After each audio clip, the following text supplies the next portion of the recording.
ఏంటి బావగారు పిలిచారు? నమస్కారం అమ్మా. ఏం లేదమ్మా, అయ్యగారు మీకోసం సారి పంపించారు.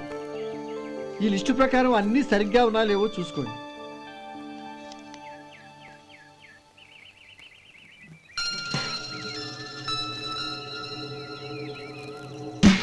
ఇవన్నీ తిరిగి తీసుకెళ్లి మీ అయ్యగారికి ఇవ్వండి. అదేంటమ్మా? దయచేసి ఇంకేం మాట్లాడొద్దు, చెప్పింది చేయండి.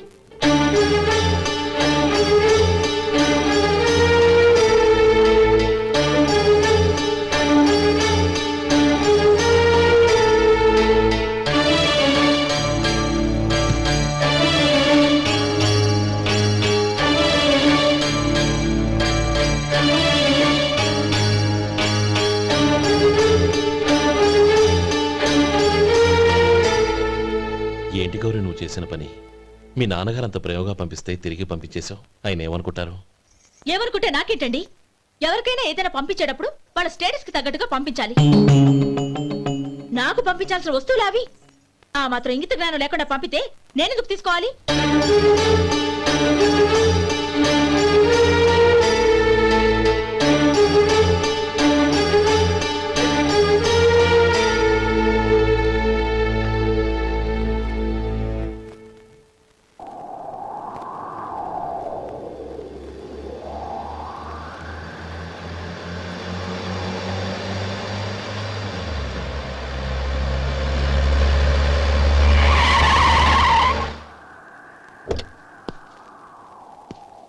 గౌరీ, గౌరీ,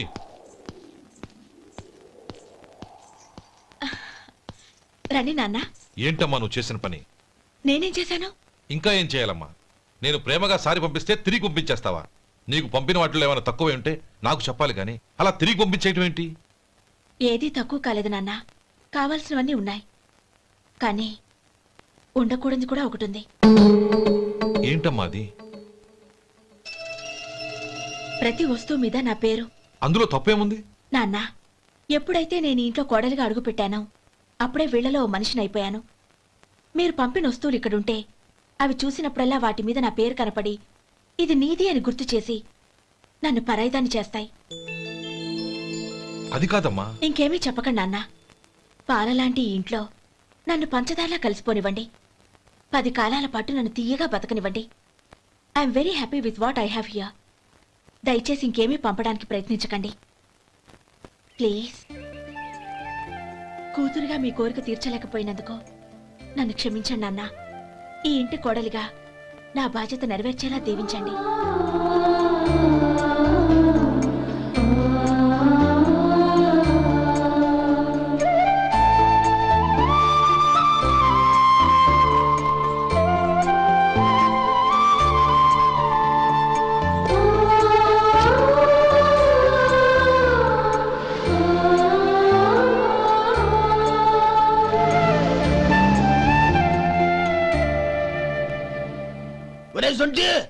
ఇట్రా. ఏంటండి? మాస్టర్ గారింట్లో ఫంక్షన్ కి జిలేబీలు మైసూరు పాకు పట్టుకెళ్ళి వారం రోజులైంది కదా. వాటి బాపత డబ్బులు గాని మనుషులు గాని ఇంతవరకు రాలేదు. వెళ్ళి వాళ్ళని డబ్బులు అడిగి తేవాలన్న బాధ్యత ఏమైనా ఉందా నీకు? మీకు అసలు బుర్ర ఉందా? తీసుకెళ్లి వారం రోజులైంది కదా, బతుకుంటే వాళ్ళు వచ్చి ఉండేవాళ్ళుగా. సర్లే, వెళ్ళి క్లీనింగ్ చేసుకో. పబ్లిక్ పబ్లిక్ వెళ్ళు.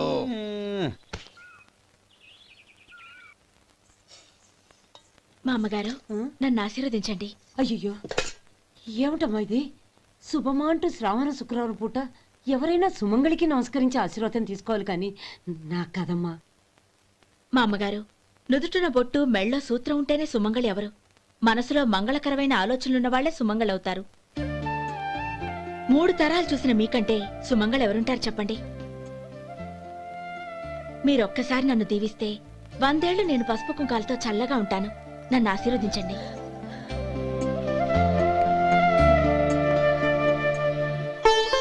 లేమ్మా,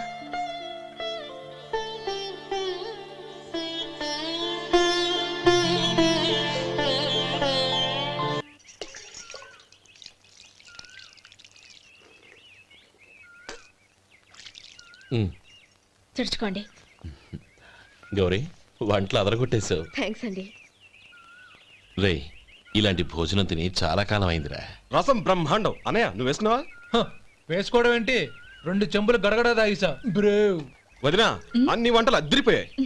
అమ్మా ఆ, కూరల్లో మసాలా పొడి వేసావా లేక మసాలా నూరి వేసావా? నూరే వేశాను బావగారు. అది అందుకే అంత రుచిగా ఉంది. నేను చెప్పేగా.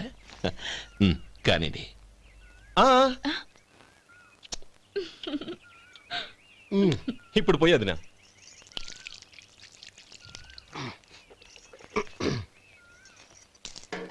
అనయ్య ఏమండి మరిది గారు, నా వంట గురించి మీరేం చెప్పలేదే? దోసకాయ పచ్చడి చాలా బాగుందండి. తన్ని నన్ని తానని నన్ని. థ్యాంక్స్ వదినా. తీసుకోండి.